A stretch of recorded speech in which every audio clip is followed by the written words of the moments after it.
রাত পোহালেই ভোটের কাজে নিযুক্ত কর্মীরা বুথে বুথে রওনা দেবেন।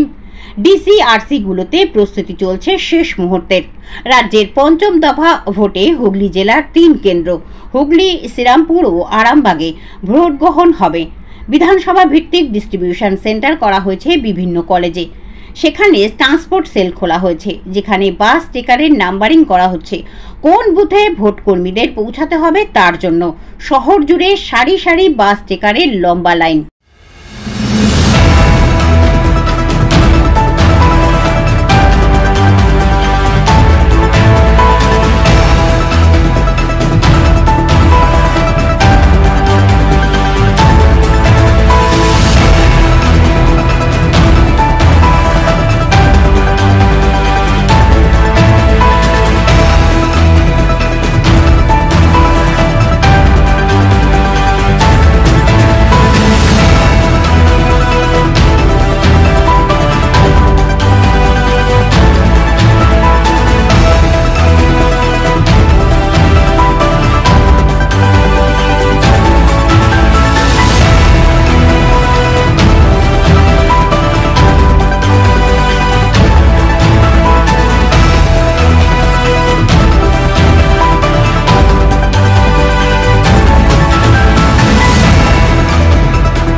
দাবি ত্যাগ এই চ্যানেল কোনো প্রচার করে না। হিংসাত্মক, ক্ষতিকারক বা অবৈধ কার্যকলাপ এই চ্যানেল দ্বারা প্রদত্ত সমস্ত বিষয়বস্তু শুধুমাত্র একটি শিক্ষামূলক উদ্দেশ্যের জন্য। ধন্যবাদ। শুভেচ্ছা টিম আমার বাংলা নিউজ।